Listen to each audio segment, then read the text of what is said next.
Assalamualaikum sahabat, berjumpa lagi kita pada pembahasan soal ilmu pengetahuan sosial untuk kelas 8 SMP maupun MTS pada halaman 242 tentang bab konflik dan integrasi ya sahabat ya. Kita mulai pada uji pemahaman. A. Pilihlah salah satu jawaban yang benar. Nomor 1. Konflik sebagai pertentangan atau pertikaian didefinisikan sebagai suatu proses individu atau kelompok yang berusaha memenuhi tujuannya dengan jalan menentang pihak lawan, disertai ancaman dan atau kekerasan. Pernyataan tersebut dikemukakan oleh A. Lewis A. Coser, B. William F. Cockburn, C. Sujono Sukanto, D. John Lewis Gilin, dan John Philip Gilin. Baik sahabat, untuk soal nomor 1, seperti biasa kita akan bahas setelah sahabat berpikir bersama. Mari kita mulai berpikir bersama.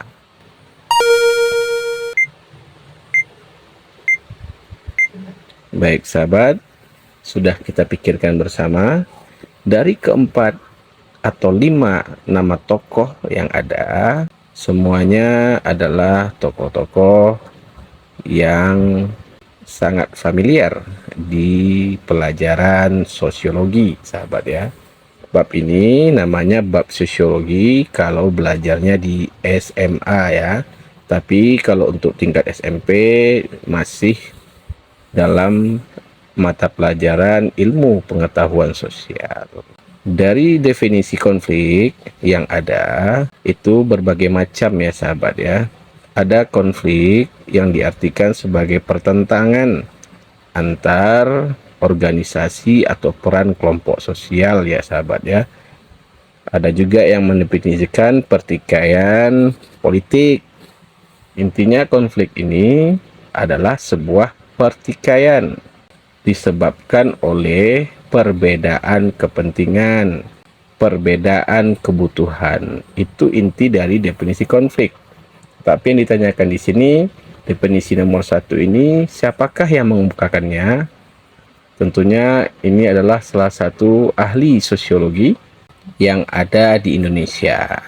Ya, sahabat sudah bisa menebak ya. Nama Indonesia yang mana ya? Ya, betul sahabat.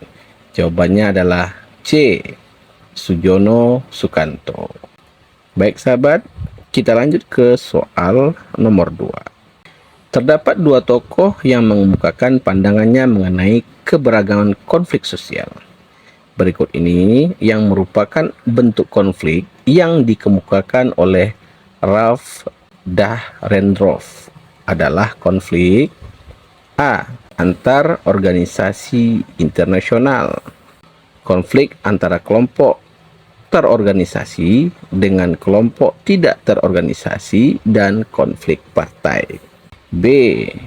Antara peran-peran sosial, konflik rasial, dan konflik antara kelas-kelas sosial. C. Pribadi, konflik antar kelas-kelas sosial dan konflik politik. D. Antar negara, konflik rasial dan konflik individu. Baik sahabat, kita berpikir bersama untuk menjawab soal nomor 2. Berpikir dimulai.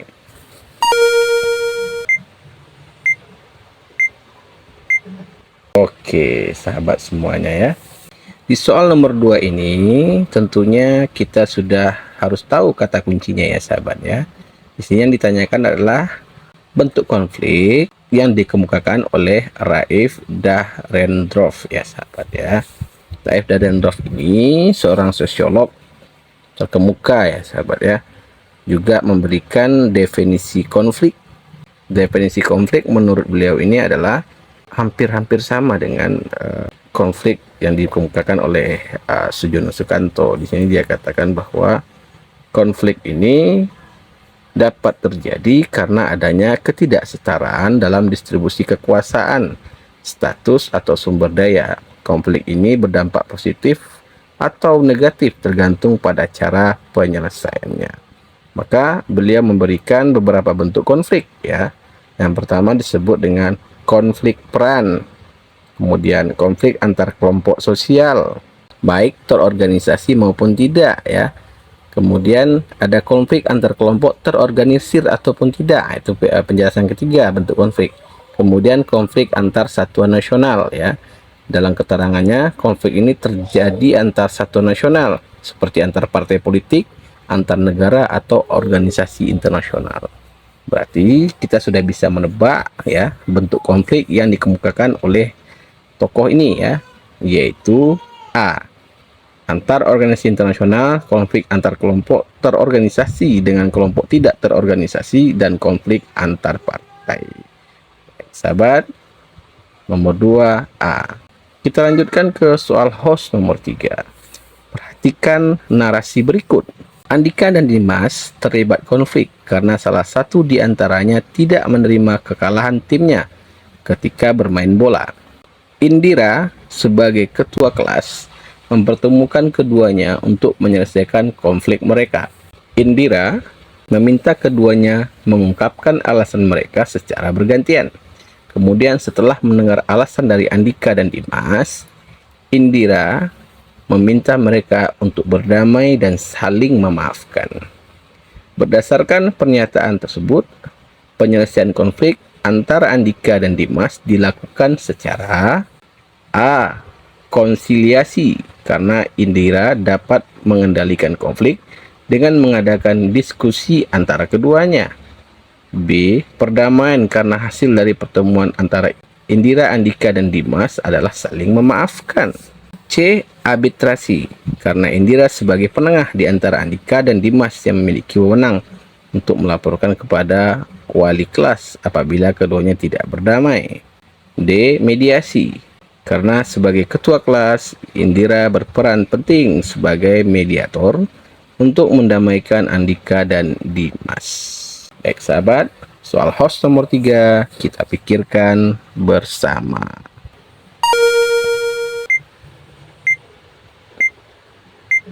Oke sahabat, sudah dapatkah jawabannya? Ya. Di sini yang dilakukan Dimas ini disebut dengan istilah tahap penyelesaian konflik ya sahabat ya, dimana pada tahap ini ada berbagai macam hal yang bisa dilakukan, baik itu secara kasar maupun secara halus ya.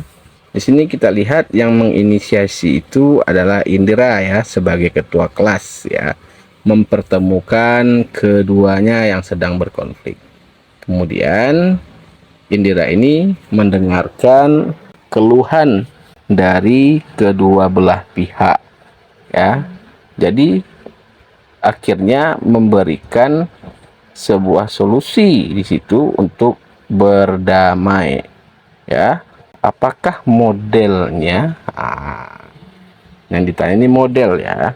Ada beberapa model penyelesaian konflik ya sahabat ya. Ada yang disebut dengan istilah mediasi ya. Di situ ada mediasi D ya. Pihak ketiga berusaha menyelesaikan konflik tanpa memberikan keputusan mengikat, itu mediasi. Kemudian ada yang namanya negosiasi. Salah satu pihak pendekatan penting untuk menyelesaikan konflik ya. Kemudian ada arbitrasi, salah satu pendekatan penting untuk penyelesaian konflik juga ya. Kemudian ada litigasi, proses penyelesaian konflik dengan mengajukan gugatan atau tuntutan hukum. Kira-kira apakah ada yang menuntut hukum di sana sahabat? Tentunya tidak ada ya sahabat ya. Dan masuk juga yang namanya konsolidasi ya sahabat ya. Itu adalah sebuah cara juga menyelesaikan konflik. Dan ada konsiliasi ya sahabat ya. Yang paling cocok di sini adalah A, dikarenakan Dimas ini tidak membuat keputusan mana yang benar mana yang salah, hanya meminta mereka berdamai ya. Maka jawaban yang pas itu adalah konsiliasi, karena Indra dapat mengendalikan konflik dengan mengadakan diskusi antara keduanya. Jawaban nomor 3 adalah A. Baik sahabat, kita lanjut ke soal nomor 4.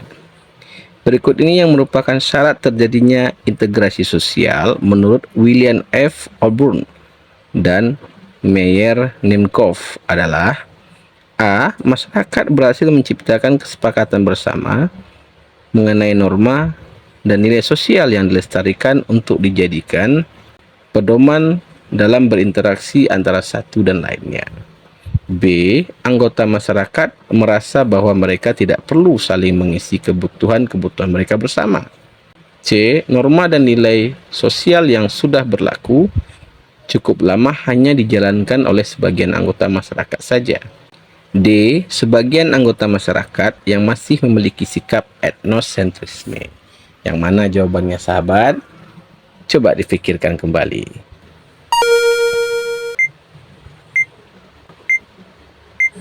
Baik sahabat, untuk soal nomor 4 tentunya sahabat mampu memberikan penelaahan yang lebih mendalam dari objektifnya saja ya sahabat ya. Kira-kira ketika ditanya integrasi, maka integrasi itu secara pengertian adalah penyatuan, bukan perpecahan ya. Namanya penyatuan. Tapi kalau bersatu berarti harus ada norma ya sahabatnya, ada nilai yang harus dilestarikan. Maka jawabannya itu adalah A ya sahabat. Masyarakat berhasil menciptakan kesepakatan bersama mengenai norma dan nilai sosial yang dilestarikan dan dijadikan sebagai pedoman dalam berinteraksi antara satu dan lainnya. Baik sahabat, kita lanjut soal nomor 5, soal host kembali. Integrasi sosial memiliki beberapa bentuk. Berikut ini contoh yang tepat untuk menggambarkan integrasi sosial normatif adalah A. Pak Dino adalah tokoh adat dari desa Alam Lestari yang dikenal luas oleh masyarakat secara nasional.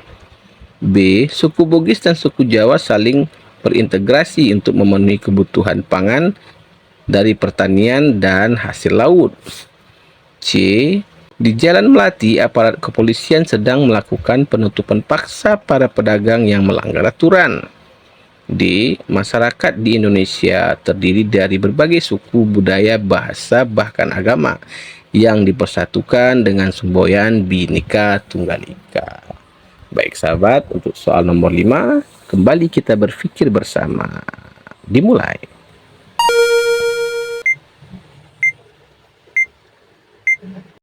Oke sahabat, sudah sama-sama kita pikirkan untuk soal terakhir ini. Kira-kira dari 5 soal ya, sudah betul berapa sahabatnya ya? Nah, di sini yang ditanya adalah integritas ya, yang menggambarkan sosial normatif. Yang normatif ini berarti semacam norma yang sudah kita sepakati bersama ya sahabat, dan semuanya setuju bahwa norma itu dipakai untuk seluruh bangsa yang ada ya. Maka kalau ditanya integrasi sosial normatif, maka ada yang namanya simbol di sana. Simbol di situ tentunya ada pada option D ya sahabat, ada bahasa Bhinneka Tunggal Ika. Atau lebih lengkapnya, masyarakat di Indonesia terdiri dari berbagai suku, budaya, bahasa, bahkan agama yang dipersatukan dengan semboyan Bhinneka Tunggal Ika. Baik sahabat, dari 5 soal, saya berharap sahabat semua sudah mampu mendapatkan jawaban yang benar ya, dari proses membaca, dari proses mendengar, pemahaman, penjelasan dari buku maupun dari video-video yang sudah kita bahas ini. Semoga kedepannya sahabat semakin semangat belajarnya, nilainya semakin bagus, dan mendapatkan masa depan yang cerah tentunya nanti, dan membuat bangga keluarga dan orang tuanya. Baik sahabat, sampai di sini dulu. Kita lanjutkan di part selanjutnya. Jangan lupa tetap semangat, dukung channel kami, subscribe, aktifkan loncengnya. Jangan lupa beri komentar ya sahabat, berbagi ilmu dan sharing bersama. Kita sama-sama belajar ya sahabat ya. Akhir kata, saya tutup. Assalamualaikum warahmatullahi wabarakatuh.